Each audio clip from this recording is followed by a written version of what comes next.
Hello, everyone. It is my absolute pleasure to welcome you to this session, this constellation session on drug use and pleasure on the dance floor. I am the communications officer here at Harm Reduction International, and we, as our name suggests, work to reduce the negative health, social, and legal impacts of drug use as well as drug policies. And one of the three themes for this Constellations Festival is pleasure, along with science and justice. And we're so excited to be able to explore it in today's conversation with this wonderful panel that we'll be introducing to you very shortly. Drugs have long played a role in the world of music and dance, and they are really inextricable. The two are really inextricable because of the hedonism that is both a part of the process of creating music, but also in the way that it is consumed by people listening and dancing to it. Just the other day, we had an amazing session from our headliners, Ash Sarkar and Kojo Koram, talking about what a world of music without hedonism would look like. If you haven't watched that session, you should go back. It's a wonderful session, and it's available to watch through your registration account for a good few months. And hilariously, while they were discussing this, they're like, Ash said, what would hedonism look like? And Kojo said, I think it would be Coldplay on repeat forever, which really makes the point about what hedonism and drugs have, the role that hedonism and drugs have played, whether we think of 60s and 70s and the summer of love, about rave culture. So for this reason and many others, a harm reduction approach to nightlife and music festivals has historically focused on effective practices such as drug checking, which many of us in the harm reduction sector and drug policy sectors are familiar with, that people check their drugs to see if they're adulterated or not. And these have been effective because they keep people safe while they have fun.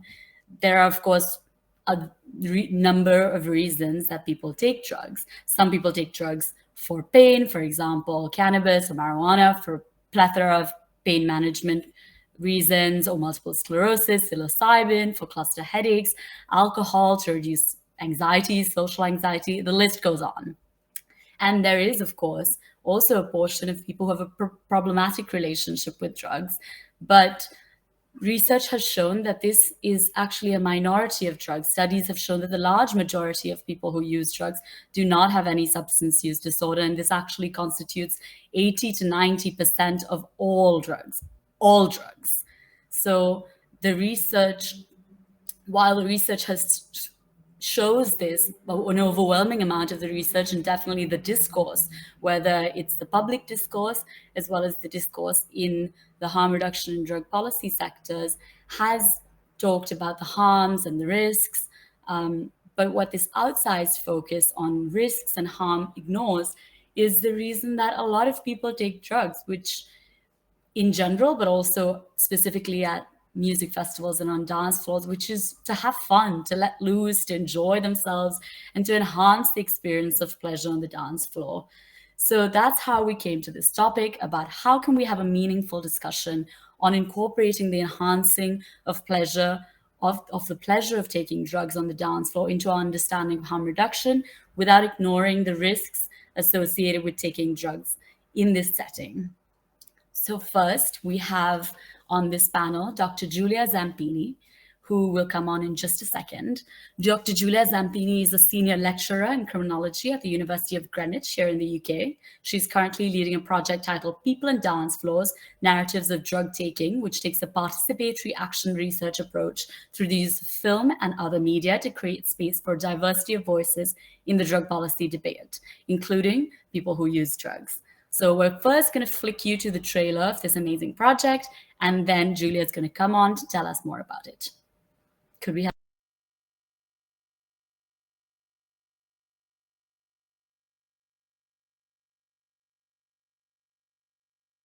A 26-year-old man has died after taking the drug ketamine at the Glastonbury Festival. I'm really a champion of a more responsible discussion and intelligent, mature discussion around the whole subject.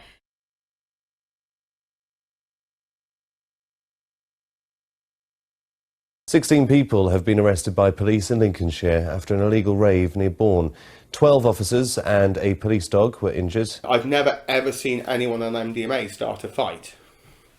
They've always been like really loving. I mean, you know, sometimes you're worried you're going to be hugged to death, but that's about as far as it goes. People say, oh, marijuana's the gateway drug. Alcohol's the gateway drug. Alcohol has been responsible for nearly every shit decision I've ever made in my life. Where's my bear? When I am dancing and when I'm on a dance floor, I feel free, I feel liberated, I feel like I've escaped the sort of the clutches of just the regular norms of society. A 16-year-old boy has died after a suspected drugs overdose at a Halloween rave in North Wales.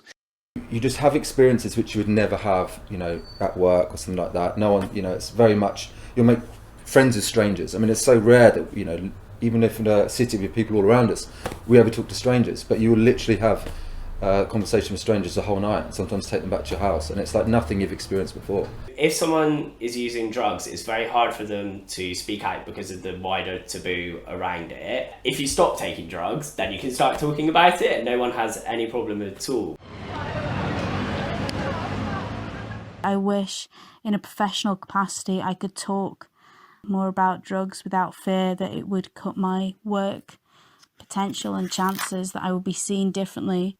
I think that the stereotypes and the negativity that surrounds drug use is really silencing some very meaningful, important messages.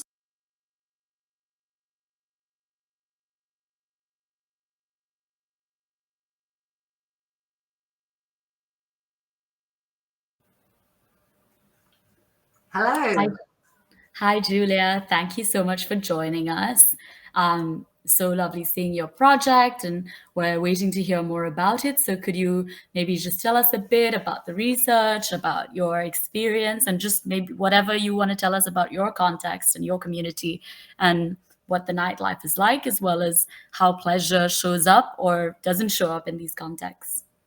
Definitely. Thanks for inviting me. I started off on this project, People on Dance Floors, in part because I'm a clubber, and therefore I felt very close to the experience of clubbing, but I didn't feel it was particularly well represented in kind of mainstream narratives and discourses. There was a lot of kind of stigma and misunderstanding, and clubbing was cast as a kind of pointless activity, or as an activity that was reserved to the youth, or as something that wasn't culturally meaningful. And whereas my experiences spoke differently and were much about the connections and friendships I made, as well as enjoyment and pleasure, and just generally feeling kind of connected to other people, including strangers. And I wanted to kind of make space for those stories to be told. So I embarked on this idea together with some colleagues, and I started off as being myself, an activist out of Bristol, and a filmmaker, trying to kind of think about ways in which we could bring these stories to life, the stories of people's relationships with dance floors, but also drug taking in that environment. And we began as a UK-based project. You've seen the trailer of the film, which we made in 2019. So it's pre-COVID. So obviously we didn't get to reflect on what happened afterwards in that particular film. Although we do think about this in the context of other discussions that we've had as part of the project. But anyway, it started off as a UK discussion. It was a very small sample of people that we spoke to. So it's quite white, it's quite samey in terms of, I guess, age groups and so on. It was a convenient sample. So we spoke to people who were already in our networks. However, we do want to expand, and we are expanding because we want to really give the opportunity to engage a diversity of voices. And so to do this, we're trying to travel further afield. And we're currently, we have developed a partnership with people in Malta, and we're in the process of developing a partnership with people in Brazil. And we want to continue to expand to make sure that we have a diversity of voices and places that are represented in these discussions. So one of the main aims of the project was to emphasize the positives or the benefits that people experienced when going out, when dancing, and when taking drugs in that context. Because I think it was basically there wasn't that much discussion about the positives or benefits, and we framed it as positives and benefits because I guess thinking back, we thought that's quite neutral compared to maybe outwardly and explicitly talking about pleasure, which is very loaded in some ways. And I think maybe thinking back, we felt shy about uttering the word pleasure. So we were a bit like, okay, let's just talk about benefits. Let's talk about positives. So that's what we did. We focused on that. And I think it was quite refreshing to see how people were, more than willing to share. And some people, sharing, coming out about their drug use on camera, which of course, in many contexts, and including the UK context, can have repercussions on people's reputations, their kind of job security, and I guess their ideas of also the other people's ideas of them, because many of these people may not necessarily feel comfortable speaking to like family or colleagues at work about their drug use. So it was really quite brave, I think, what some people did to come out on camera and talk about drug taking and dancing. I think both of which are, pleasure and drug taking are both stigmatized and kind of taboo activities, even in a liberal context like the UK. I mean, I could say lots more, but I'm going to just hold off and let somebody else take the stage. Sure, and we can come back to this. I'm sure there's time that we'll have during the second part of this conversation, during the Q&A, to get into the meaty bits. Next, we have Ayodeji Ayula. Ayodeji is a cinematographer based in Lagos, Nigeria, and he works in the world of stills, film, and television as a director and director of photography, and has worked on a number of ads, commercials, and documentaries. So we have some wonderful geographic diversity on this panel, and our 4 speakers are from 4 different continents. So we thought we'll start off by painting a picture, and Deji is going to paint a picture of us for what the context is like in Lagos, Nigeria. Hello, Suchitra. How are you doing? Hello, everybody. My name is Deji Ayula. I have been introduced. I'm a cinematographer in Lagos, so the bulk of my work is done in Lagos. Yes, I do work in stills, in TV, and in cinema. So just to give some context as to how I came into the space, I've always been an avid party goer, and I think about 2 years ago, I got into a conversation with a friend just about talking about drug use. For some context, drug use generally in Nigeria, in Lagos, Nigeria, is generally illegal. Even the more common things like weed is illegal. In some parts of the country, alcohol is also illegal. Like, you cannot drink a bottle of beer anywhere for any reason. It will be, you might get arrested for it. So, like I was saying, 2 years ago, I got into a conversation with a friend just talking about drug use generally, and just talking about what legislation around that was like. And she was educating me about what safe drug use was like. And I think that just really piqued my interest in the space. Like I said earlier, there's almost no conversation about positive drug use in Nigeria. Talk less of even pleasure from drug use. Here, like, drugs are just generally seen as a bad thing. They're very illegal. If you get caught with weed, you definitely would go to prison. You go to jail. If you got caught with alcohol, I guess alcohol in Lagos is still a little more liberal. In some parts of the country, alcohol is a no-no. So just generally in Nigeria, there's almost zero conversations about pleasure. And I think that's interesting because, like, there's so many advantages to safe drug use, and for us, it almost feels like we really can't access those. We can't get to those conversations because we just haven't passed the point where, like, we're done talking about the illegality of drugs or how bad drugs can be. And because all of these things are woven so hard into, like, the constitution and into law, like, it's difficult to get past the point where we talk about why drug use is bad to the point where we talk about how drug use can be seen as good or what pleasure can be gotten from drug use at all. So yeah, Lagos, Nigeria in its entirety is very liberal when it comes to drug use. It's sad, but it is what it is.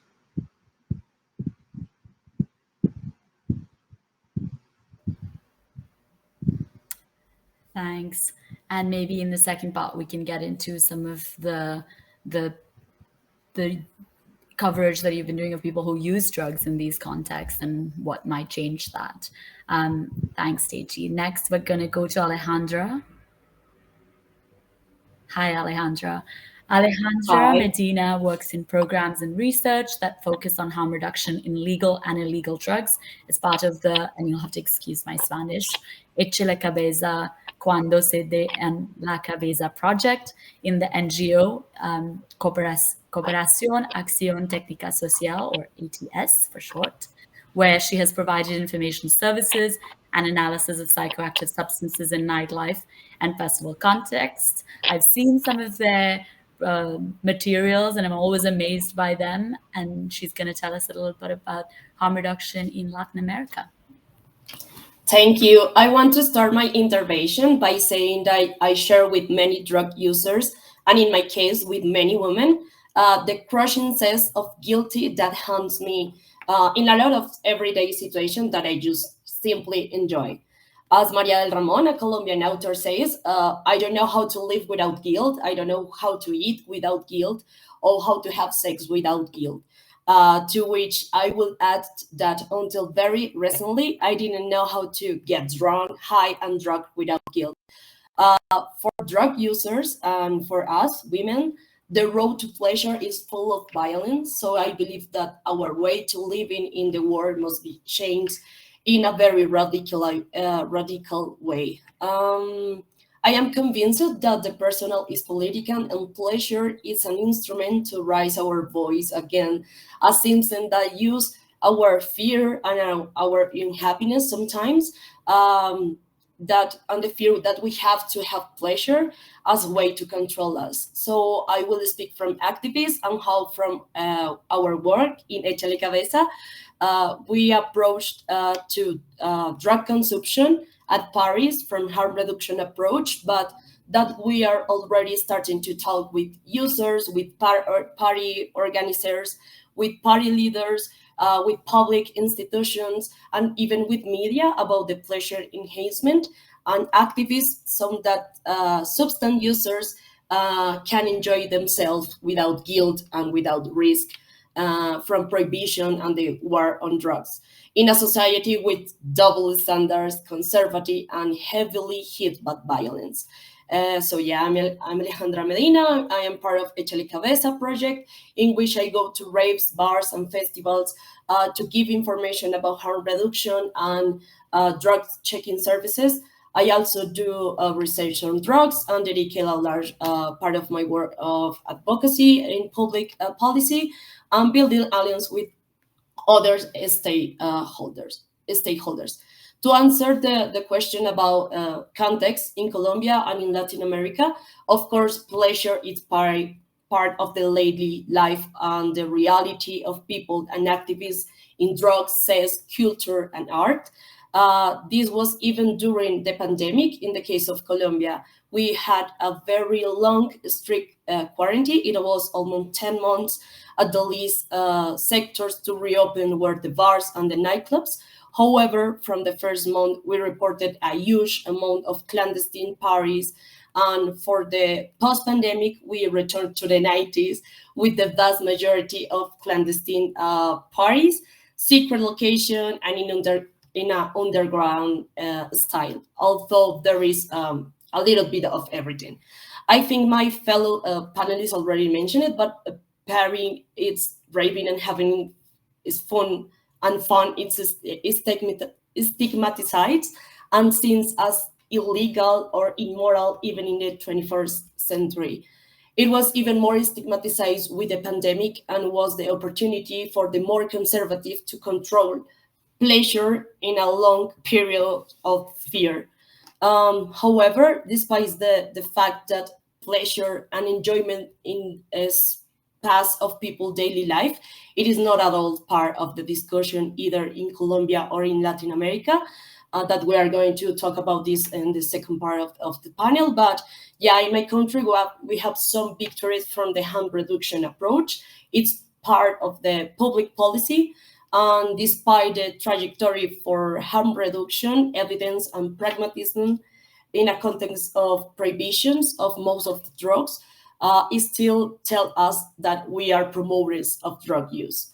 So yeah, as a conclusion for this first idea, it is certainly necessary to start positioning the idea from on the perspective of pleasure, recognizing the achievements of harm reduction, but also understanding that limitations about this approach, and focusing only on the harmful issues or risks that are really harmful to people, but some people assume that the pleasure is not guaranteed by psychoactive substance in this context of music, dance, and even in sexuality. They are looking for other experience and other relations with and interactions with drugs. So yeah, thank you. I just want to add that not only this is a very interesting conversation, and I don't want to be redundant, but it is a pleasure to listen to you, excellent experts and reference. You are a reference for us and for our work. Thank you. Thanks, Alejandra. Next, we have Mitchell, who's joining us from the US. Mitchell Gomez is the executive director of the US-based and music-focused harm reduction organization DanceSafe. Mitchell has also volunteered with the Burning Man organization, Students for Sensible Drug Policy, and other harm reduction projects for many years, and is a passionate advocate for reality-based drug reform and harm reduction. Hi, Mitchell. Thanks for joining us. Could you tell us a bit about your context and how pleasure has or not pleasure does or doesn't show up? Yeah, so DanceSafe has been sort of the leading drug checking organization in the United States for going on actually over 2 decades at this point. Started off very, very focused on providing drug checking services, but has sort of turned into a whole sort of broad spectrum harm reduction outreach organization focusing on the electronic music scene. We are still the only nonprofit that uses test kit sales to fund on-site free drug checking at music events, and also provide all the rest of our harm reduction services, condoms, earplugs, non-biased drug information, all those good things. And yeah, I think that not being honest about the sort of benefits and pleasures that come from drug use has been a real disservice to the harm reduction movement, and has actually really impacted our messaging in a negative way. People are so heavily propagandized by the drug war. We are taught over and over and over again things that are just demonstrably untrue about drugs and about drug use, that when harm reduction organizations lean into that same narrative, right? Even the term, right, harm reduction implies that the harms are intrinsic to drug use, that the harms are something that should be the core thing that we focus on. I think dissuades from people's lived experience and from the message that drugs are pleasurable, people gain benefits from their drug use. And by not being honest about that, I think that we actually negatively impact our ability to accurately speak to drug users in a way that they understand. So the term that has sort of become my preferred term is benefit maximization. But through the planning for this session and talking with all of you, I've actually come to realize that even that benefit does not really capture the nature of pleasure. And so I'm not really sure what the term is that we should be aiming for. But yeah, it's deeply concerning to me that we focus so heavily on the harms of drug use when the vast majority of drug users are non-problematic substance users. They don't meet any of the criteria for problematic substance use disorder. They are just people who use drugs. And yeah, we do a lot of things that sort of move the conversation in that direction. But I do think that finding that tightrope where you're walking between adequate messaging around the pleasures of drugs on one side towards, being honest about the real risks of drug use as well, is a difficult tightrope to walk, and one that I think we're all sort of learning how to do. But yeah, in terms of my own sort of experience, I'm very lucky that I get to be very open, that I genuinely think psychedelics saved my life. And so I get to be very open about that. I get to be very honest about that. I recognize what a privileged position that is, that I can, go on things like Fox News and talk about how much benefit I've received from psychedelic and entheogen use. But yeah, I think coming out of the sort of fractal closet and being honest about the pleasures that people gain from drug use is a super, super important part of this conversation. Thanks. And you've perfect segue to the second part of our conversation, because what we're hoping to do now with the speakers is talk about the future, the present and the future, and to think about harm reduction. So I work at Harm Reduction International. We think about and talk about and work on what harm reduction is, but we're also constantly thinking about what harm reduction should be and can be. And so I was wondering, Mitchell, if we can start with you for the second part and talk about how we can bring pleasure into the conversation. Is it possible to redefine harm reduction in a way that includes pleasure, or do we need another approach or another conceptual framework altogether? Yeah, I tend to vacillate between my deep respect for the incrementalists and my own sort of revolutionary belief about what the drug war needs to happen around the drug war and around harm reduction. I'm based in the United States. We were sort of the creators and exporters of the drug war. We enforce our belief around drug prohibition through international treaty. And so I do genuinely believe that the drug war needs to end where it started. I think that, killing the drug war in the United States is the sort of first step towards killing the drug war globally. And so, yeah, so much of what DanceSafe does is not even really drug harm reduction. It's drug prohibition harm reduction. Right. So when we do drug checking, because of the sort of rampant misrepresentation within drug markets, particularly in the United States, that is a problem that's created by prohibition. Right. If there's legal regulated markets, then most of what DanceSafe does is not actually necessary. And so I don't know if ending the drug war is a prerequisite for starting to talk about the sort of benefits and pleasures of drug use, or if talking about the benefits and pleasures of drug use is the way towards ending the drug war. But I do think that as harm reductionists, as public health professionals, we all need to start being very, very honest, both with ourselves, with our community, with public stakeholders, that most people do not have any substantial harm from their drug use. Most users benefit from their drug use, receive pleasure from their drug use, and that, for most users, drug use is a rational cost-benefit analysis. People look at the potential risks, they look at the potential benefits, and they rationally decide to use drugs in a certain way, or they rationally decide to use certain drugs. And so, yeah, I think starting to be very, very honest about what drug use really is, what the harms are really created by, which is, substantially drug policy, not the drugs themselves, is just necessary for moving the conversation and for understanding, what it is that we're doing here. Thanks, Mitchell. Yeah, some of the people tuning in might know of the project by our friends at the Global Drug Survey, which they did a net pleasure index, which was weighing out asking people about the positive and negative, and then coming up with a net pleasure scoring for different drugs. And for those tuning in, they might be interested in that, so check it out. Next, we're gonna go back to Alejandra. And yeah, Alejandra, maybe we can pick up where we left off and talk about what you think we can do to bring pleasure into the definition of harm reduction, or do we need something different since you work on harm reduction in Latin America? We're trying to see if... Sorry, can you hear me? Well, yes. Yeah, I have an issue with internet, but I think that's okay.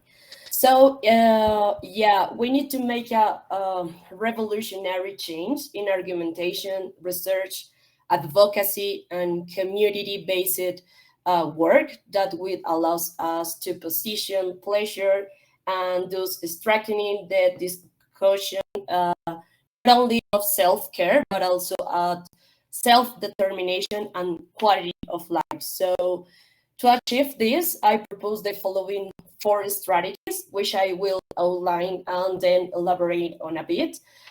One, it's deepen the understanding of substance use, provide information on doses as the key of maximize pleasure, inquire about the experience that we are looking for. 2, approach drugs use from a collective point of view and with a social function.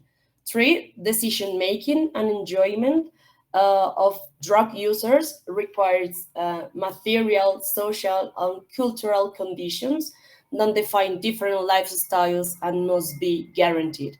4, it is necessary to shed guilty and be resilient in the face of the social cost of prohibition and violence in our context. So, as a first strategy at Echele Cabeza, we have begun to find out more about what users are looking for in the drugs they are going to consume in a party, for example, what experience they want to feel, how they feel at the moment physically, emotionally, what their current state of mental health is, and in some cases, even their family and emotional context.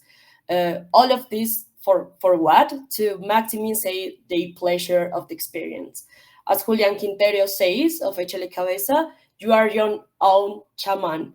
And if we allow ourselves to define and harm reduction that includes pleasure, we will dare to speak of self-determination of the dose and the point of balance between the quantity of substance and the desired pleasure. He argues that if we can give the reduction of damage, of harm, in a disclosure in which it is said that the use of substance is moderation in a quant of those that it's cool to pleasure in certain contexts, pleasure can be maximized. And it is important to say that in our experience, pleasure is not based in most cases of the substance abuse, because it is clear that however exceeds the dose has a bad experience. Different studies in the United States identify 3 areas for more focused research on substance use and its understanding: self-regulation of drug use, positive motivation for drug use, and it comes a better understanding of polydrugs use. Therefore, we can change pleasurable, positive experience in drug use by deeply on understanding why. I believe that pleasure has not been in the discussion video. It's like a third way, literally exposed or discussed. The common ways to approach it, one on the one hand, is drug are seen as something risky or as something to remove the displeasure, or in specific cases to respond to dependence, for example. On the other hand, drugs are seen as medicine. That is, they are therapeutic use, are a little or more accepted because they attack a disease or a pathology. So yeah, this is like pleasure is like a third way to think about it. And I want to extend it more in the last argument or the last strategy, that how to include pleasure in the discussion.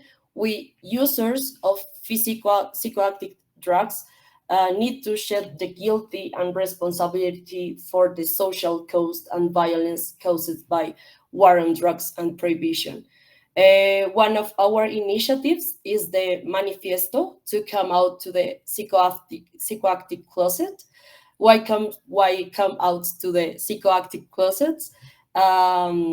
It's because we have to change the paradigm, and we want to empower, not individually but always collectively, our right to have a pleasurable experience.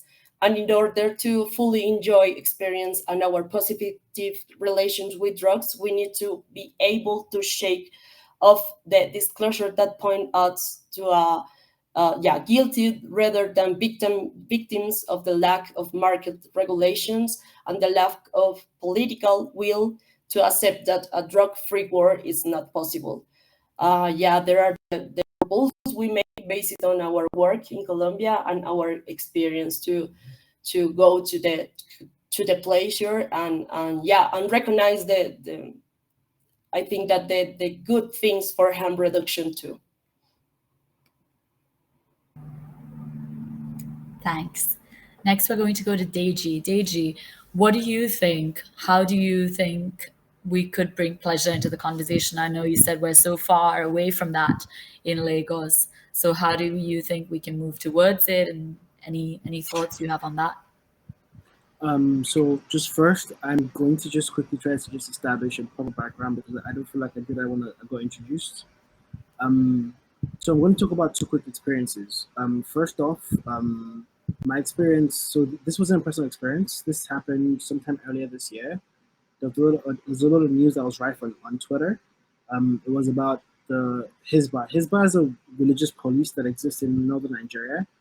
They had just seized, I think, two huge lorries that contained beer, probably like 5% alcohol beer, because it's entirely legal in northern Nigeria. So like you really can't be caught drinking beer anywhere. And second, a personal experience. Sometime earlier this year, I had to go on a quick trip to a different town like outside of Lagos, and I had my bag with me, and I got stopped on the way by this drug task force that we have in Nigeria. They're called NDLEA, and the drug task force literally asked to search my bag, and they found like little seeds of marijuana in my bag. Now it's funny because the seeds didn't even belong to me. They belonged to the bag belonged to somebody else. I just picked up the bag that morning to travel, and then I got arrested because they found seeds of marijuana in my bag. I wasn't even using the drugs. I wasn't doing anything. I got arrested, and then I remember that I had to pay a fine of about something around the equivalent of $200 to get released because they just found like little seeds of marijuana in my bag. And so like for me, I think that just really sets the tone as to just how far back things are in Lagos and in Nigeria as a whole. But it's not all negative. You see, like people actually do use drugs for very positive things.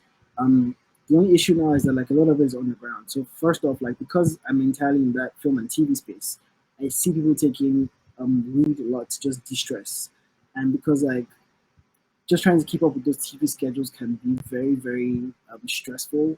So once in a while, when we're going on lunch breaks, everybody's just like smoking and just trying to just like de-stress.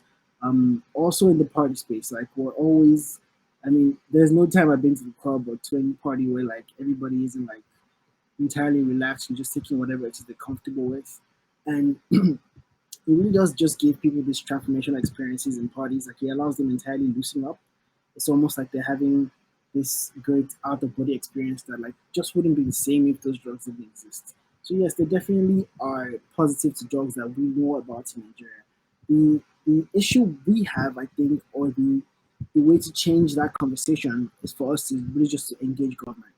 And it's funny because it's not even the fact, it's not even that government doesn't know that like drugs have positive sides to it, because like even they use the drugs. The challenge here is that like it's difficult to get them to break out of traditional and religious stigmas. Like again, Nigeria is a very religious country, and so like if a religion says something is bad, nobody challenges it. If religion says it's bad, it means it's bad also. So yeah, I think that like the way to change this conversation and the way to just like turn things around in Nigeria is just to strongly engage government on what the positive sides of these things are. Sadly, I know that this will be a slow conversation. Like it's not gonna happen overnight because like I mean we're talking about a country where even alcohol is legal. Like so like it's going to be a very slow conversation. But I believe that work is being actively done, and I expect that as the years go by, that there will be some slow change, but there will be change. And I mean, slow or fast, change is change, and we'll take whatever it is we get. Change is definitely change. Next, I'm gonna go back to Julia, and maybe Julia, we could talk about I don't know if you have anything to say about how religion and pleasure intersect. I know this came up when we were prepping for this call, but then your general thoughts about harm reduction as a conceptual framework, and if pleasure can be part of it, or do we need something new altogether? Yeah, thanks, Suchitra. I was actually going to go back to, the question of why pleasure hasn't really been part of the conversation, because I feel that really sets us up nicely to be able to understand maybe what could be some next steps that we could tentatively take to come away from basically these partial narrative that doesn't allow us to account for what's going on and provide a much fuller and more realistic and truer picture, truer to our experiences. So my starting point is that there is a kind of double taboo problem. So we have drugs as illicit, and that's the first taboo, and then pleasure as a taboo. So effectively, we're trying to tackle this and address this double social taboo. And I think that's really difficult. So effectively, I think we keep pleasure as a dirty secret. And we do that because there is a religious underpinning. So the religious underpinning, which we, I think, share across cultures, obviously manifesting in different ways. But the idea that pleasure is sinful and needs to somehow be controlled and suppressed. And, we still carry the remnants of that, even in kind of more liberal or capitalist societies. We still carry the remnants of that. On the other side, we have a kind of more capitalist and liberal conception, which is about, I guess, excessive consumption for profit. And so that is, I don't know, I think it encourages different types of excessive consumption and without necessarily thinking about any kind of balance or any kind of consequence, whether it's on our body or on the world as a whole. So, environmental consequences as an example. So I think, and this kind of thing is perfectly exemplified by the expression that we all know well, I think, guilty pleasure.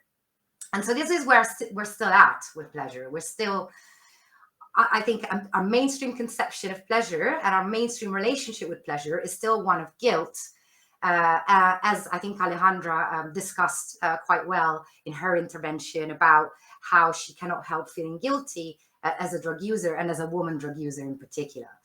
And so I think this is, we're very much where we are.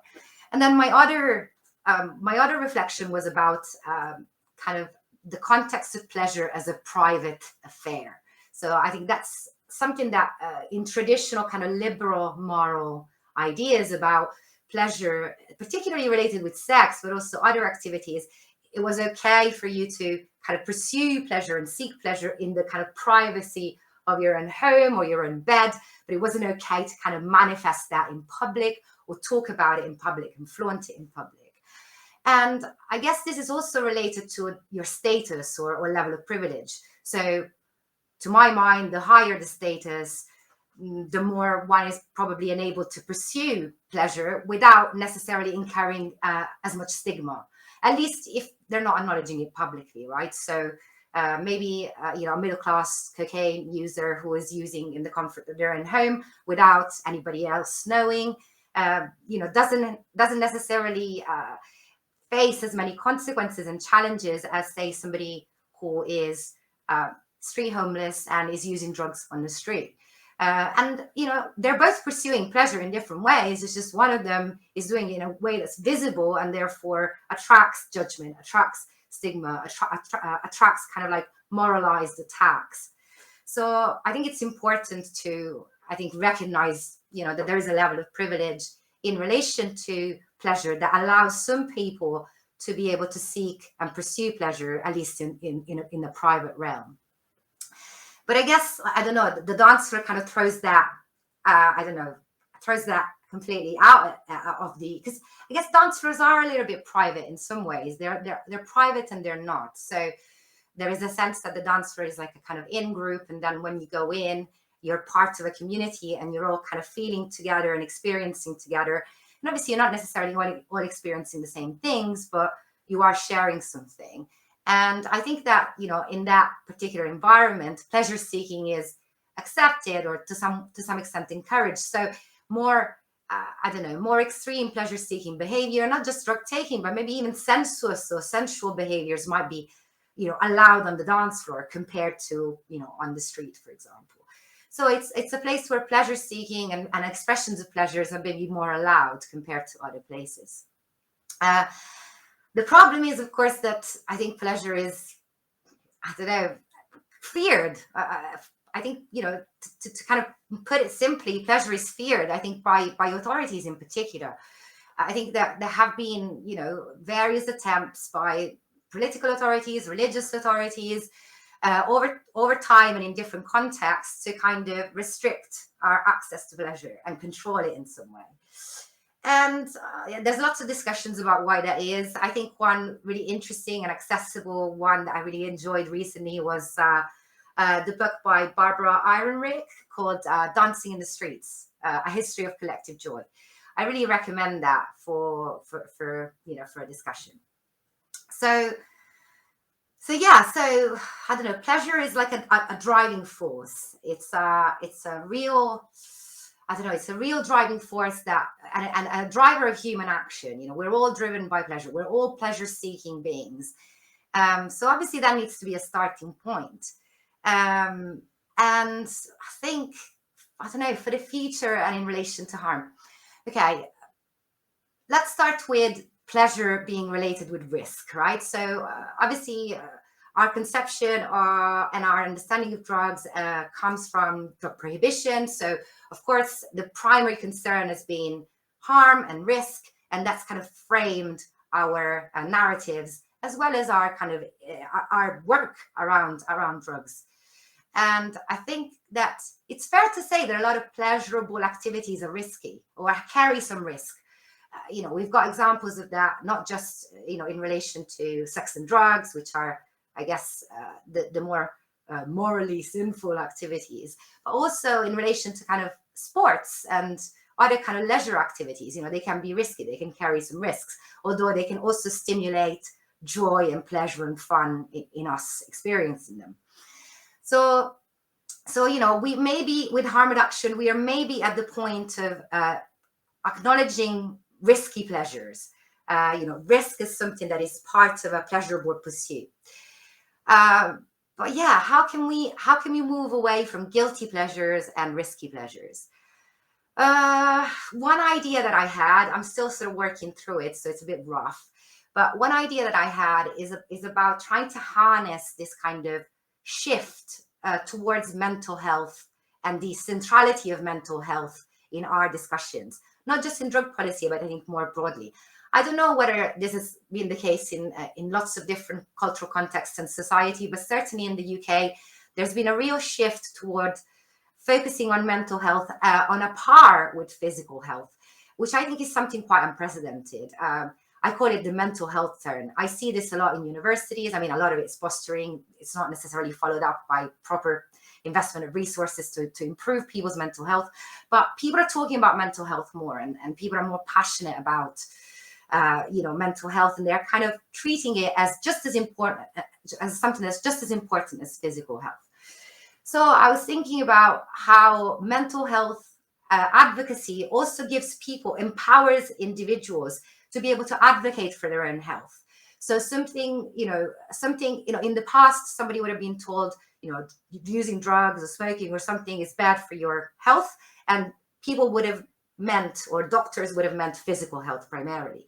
But now people can turn around and say, actually, my experience of, taking ecstasy at a party is actually really good. It makes me feel good, so it's good for my mental health. So people can justify their drug use and their drug use experiences as, being good for their health in some way. And I think that's relatively unprecedented. So I feel like we should really harness that kind of shift and focus on mental health to be able to kind of shift the narrative and transform the discussion.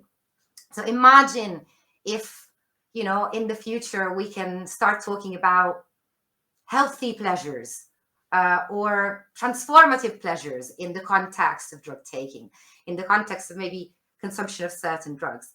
I mean, I think the other maybe more conservative approach or option could be talking about responsible pleasures. I quite like that. Indeed, that some of my participants, some of the participants to the People and Dancefloors project cast themselves as responsible pleasure seekers. So they had, through trial and error, used drugs excessively and then learned how to use drugs in a way that was more responsible, so more nurturing to themselves, more nurturing to their bodies and minds, and so on and so forth. So yeah, I think that we've got lots of options to kind of cast pleasure as something that becomes part of the conversation, and as I don't know, and ways in which we can talk about pleasure, including the word healthy or responsible, and doing away with the guilty and, I don't know, risky that maybe has dominated discussions for too long. Thank you. And now we're going to have everyone back as we start to take some of the questions that are coming in.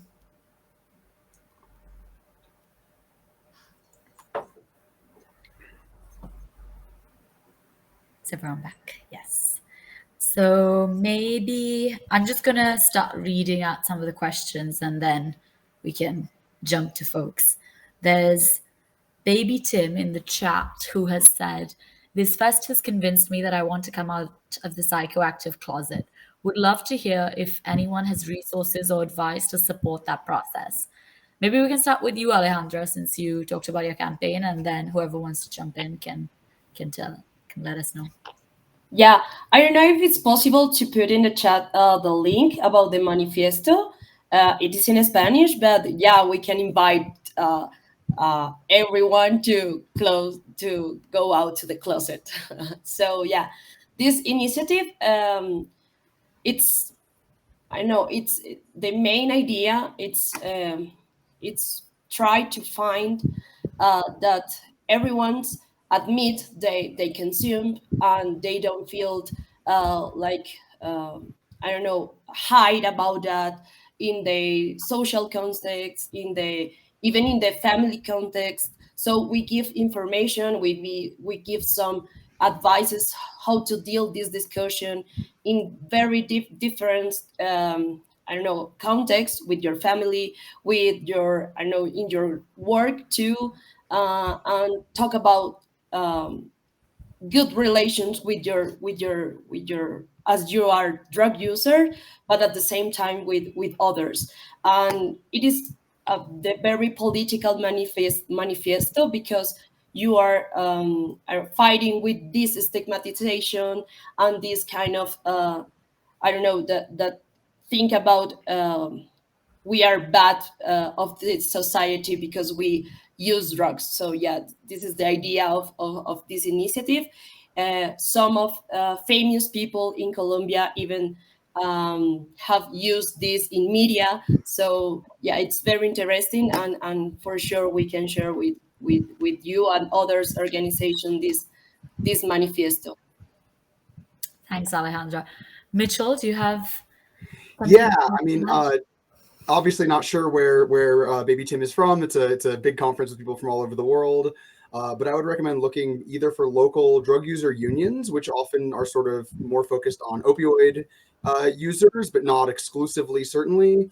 But also psychedelic societies, which exist throughout the US, have some very strict rules around no sourcing at events. Like, you can't come to these events to find psychedelics. But they're groups of people who get together and talk about their psychedelic experiences, talk about their other drug use. The organization has slowly been moving away from psychedelic exceptionalism, and so that's been nice to see. And so, yeah, those are great organizations also.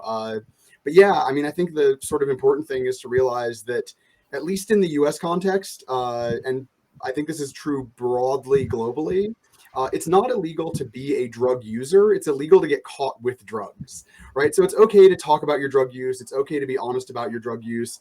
Just be very careful when you start doing this to, like, not actually get caught with the thing, because obviously, depending on where you are in the world, that can be a very, very, very dangerous thing. And so, yeah, just recognizing the difference between being a drug user and not getting caught with drugs, I think, is important.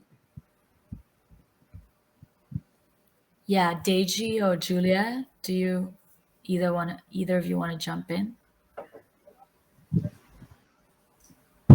I don't mind going first, but Deji, you're gonna go ahead. I was just gonna say, I feel like in the UK context, there is a significant level of privilege around this issue, in general. So at a kind of geopolitical level, but also on a cultural level, I think there is more of a sense that I don't know, drug use is so widespread and so and so as such a kind of like established subcultural thing that people seem to be rather less afraid to come out and speak about it, at least in contexts where they feel that there is a level of safety and understanding. Not necessarily in all contexts. You can come out in some contexts, but not all contexts. So you don't have to kind of fully come out in every single part of your life. You can just decide what place is safe and what place isn't safe. In the context of the People and Dancefloors project in Malta, people were much more cagey about wanting to actually put a face to a name in the context of interviews and participation to the project. So people were not even, some of the people were not even comfortable kind of having kind of email exchange and having written documents where their name was associated with their kind of essentially coming out and discussing their drug use. So Malta is a very small island. I think people have the feeling like everybody knows one another, and it's a small community. So people are concerned about the impact that being a known drug user might have on their reputation, job prospects, etc., etc. So it does really depend on the context. We did, I think, optimistically draw up a manifesto. We called it a manifesto by people who choose to use drugs, and we shared it on the project website. And at the time, it felt like a really empowering thing to do. And I don't know, me personally, I've been wanting to come out as a drug user for a long time, and kind of did it in the context of an academic article, which I thought was like it was going to be a big deal, and then maybe I was going to get fired, but like nothing happened. It was very, it was very inconsequential. So hopefully, it will be, not just inconsequential in terms of like, my job prospects haven't been ruined so far. I haven't lost my job. Nothing happened like that. And I hope it will have consequences in the sense of like empowering other people to feel emboldened to do the same in a context where people with privilege maybe are a little bit more safeguarded. Yeah, I guess this conversation is also so linked to our privileges and the status that we have in the places that we're at, and how we can use the privileged position to speak out if we can. Deji, you had something to add? Yeah, so I was just going to just build off what Julia just said. I think really like coming out and with anything, like especially with drugs, like you really don't have to come out to everybody. Like it's something that should be done in steps. So you should first find a space where you're safe in, and like that safety is the thing you should prioritize the most. Yes, I know you want to come out and say, hey, this is something I do, and I shouldn't be ashamed of it. I'm doing it the right way. And it's entirely positive. But then like, there's no reason like endangering yourself just because of that. Um, so yes, I would advise like you find safe spaces. Like in Lagos, Nigeria, for instance, there's actually safe spaces of people. Again, there isn't a lot of psychoactive use in Lagos, for instance. So I can't really give too much context as to that. But then the safe spaces of people that actually use drugs, like so, I would say mostly like weed or MDMA. Like there's spaces where that people are very accepting of that, and that's what you should find first, and then come out to those people. Not necessarily trying to come out to everybody at the same time, because you really don't want to endanger yourself for no reason at all. Thank you all. Just flicking to some of the other questions. I think there's a question from Jay Walker. How to be safe when feeling fragile and maybe the wrong dose, the wrong drug or dose kicking in. On the dance floor, shivering on the stairwell, too scared to go into the toilet for some water in case you see your eyes in the mirror, not quite sure what to do when the drugs overwhelm us with all the rubbish being sold. I think there's a couple more questions. There's also Jay Walker again, but perhaps we could address what to do when feeling fragile in this context, or does anybody want to maybe address that if that's... I mean, I'll just say quickly that I think step one of this is really personally testing your drugs. Like if you test your drugs at home, you get or if you have a drug checking service like in your community where you can do real analytical chemistry, knowing what you took is like a really nice feeling, right? Like knowing, not just thinking you know what you took, but knowing you know what you took, can really go a long way towards alleviating those sorts of concerns, those sorts of fears. And yeah, like taking untested substances right now is realistically much more dangerous than it was just a few years ago. The drug markets are much more adulterated. There's a lot more sort of substituted cathinones that have flowed into the market, being sold as MDMA or ecstasy or whatever branding term people want to use. And the speed of new drugs entering market has also accelerated. We're seeing more drugs faster that are reaching markets. But yeah, I mean, the sort of rising dopamine system thing that happens when you're coming up on drugs is a real thing. And learning how to sort of ride that wave, I think, is a sort of learned process. But as long as you know what you took, you know that you're adequately hydrated, you're in a safe community with people who know, that you took substances. I always recommend if people are taking drugs alone that they write what they think they were taking and the dose they took on their upper arm, so that if you do end up in a medical situation, somebody at least knows what you took. Don't put it down here because random people are going to see it. But, the first thing medics do is check your body. So like having what you think you were taking, the dose written on your upper arm, your medic will thank you for it, I promise, having spent a lot of time with medics. But yeah, I think building a community where we can create safe spaces is the key, right? If there's somebody there that you can go to if you're having a difficult time, if there's like a Zendo or a Sanctuary or, a Harmonia, like one of these organizations that helps people who are having difficult times, I often find that when they're on site, I have far less people who I would take over than when they're not on site, because people just sort of have a calmer sense knowing that there's an infrastructural support for that. And so they end up not needing to go to a sanctuary because they know the sanctuary is there. And so, yeah, it's not an individual answer, which I think is sort of more what Jay was asking for. And so I apologize that it's not more of an individual answer, but creating community where you feel safe, I think is the way to deal with feeling unsafe. We have another question, which is, who are our allies in challenging this fear, this moralistic disdain around pleasure, from Naomi? And does someone want to jump into that as we think about the future? Question. I'm gonna put a tool out there. I think there's lots of allies would be any culture or tradition that didn't have a schizophrenic relationship with pleasure.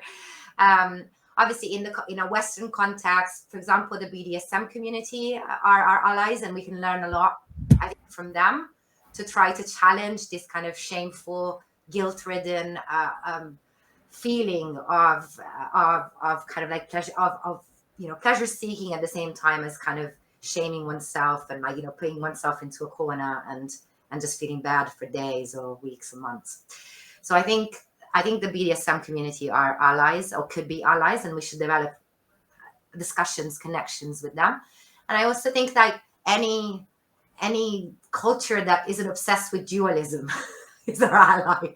So like, I find kind of constructs that are made with two words or dyads really productive for thinking, like I said before, healthy pleasure or responsible pleasure or transformative pleasure. I like that. But but when it's like a real dichotomy where it's like one or the other, that's not ever helpful at all. So I think, finding instruction from people who have this kind of like a much more balanced notion of pleasure and harm and pain, and as something that is like all part of the same experience, that one doesn't preclude the other, that that sometimes pain management also gives you pleasure and vice versa. So the two things are not exclusive. That, you see what I mean? So it's like trying to overcome that kind of binary and try to have a much more holistic and kind of circular understanding. Yeah.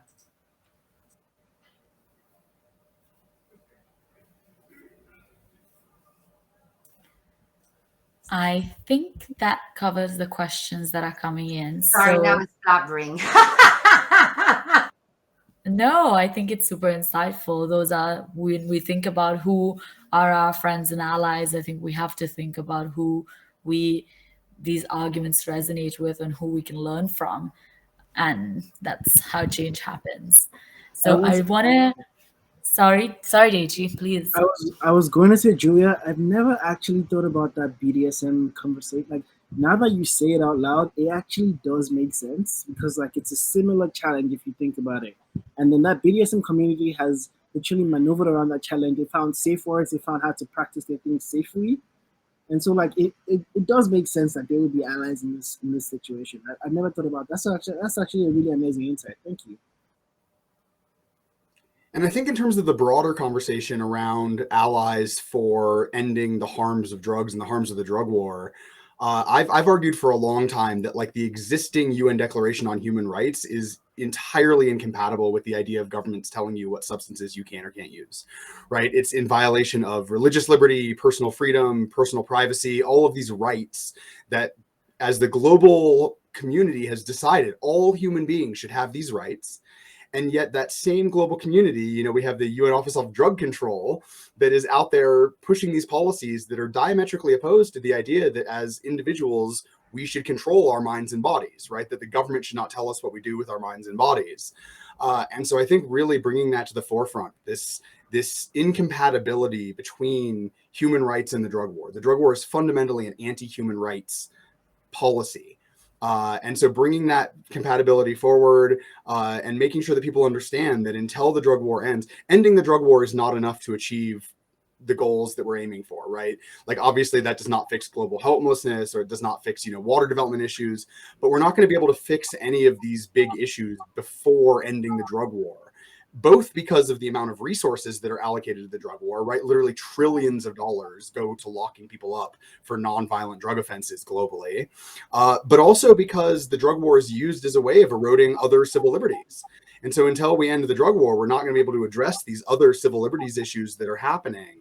And so, yeah, creating that sort of awareness in the public perception, if anyone happens to know anyone at the UN, you know, really bringing that to the forefront, I think is sort of the key here. Yeah, sorry, Alejandro. I would like to add some proposals to Julia and Michael already mentioned it about privilege and about the war on drug. And I would like to emphasize that from a very unequal society, such as Latin America one, decision making and enjoyment, but drug users requires material, social, and cultural conditions that define different lifestyles. However, Colombia is a country with many unsatisfied material needs for the majority of the populations, and we are far from a definition of individual and collective well-being with guarantees for pleasure. Therefore, this concept needs to be part of public health, develop indicators, quality of life, and good living. And that is, we need a two-way activist. On the one hand, to demand the right to pleasure of consuming drugs, and also the right to access cultural and artistic goods and services to ensure leisure context and access to them with social justice. I think that this is very important. And there are many barriers in Latin America. So yeah, we have to think about pleasure, but without inequalities gap. Deji, did you want to add something? No, I thought I saw a little hand going up. But yeah, actually, Mitchell, you made me think of one of the people I look up to, Dr. Tlaleng Mofokeng, who's the UN Special Rapporteur on the Right to Health currently. And she's a sexual and reproductive rights expert, and she writes about sexual pleasure as a human right. And some of her work intersects really amazingly, and I think we have a lot to learn and some overlap there. It's hard for me to think of any argument for reproductive freedom that doesn't also apply to drug use, right? The idea, either right to privacy, right to bodily autonomy, like right to control your own sort of anything that happens within the sort of shell of your own body is your personal decision. Like, it's hard to tell what I'm talking about, right? Like, it's difficult to parse out any argument I can think of that doesn't apply to substance use as well. Including the right to pleasure, for sure. Including the right to pleasure, right. Amazing. Thank you all so much for joining us. I've had an absolutely fantastic time listening to these panelists. I hope all of you tuning in will had an amazing time as well. We'll have this recording available, so it'll be there to view for those who missed it. Share the news. And yes, thank you all. Thank you.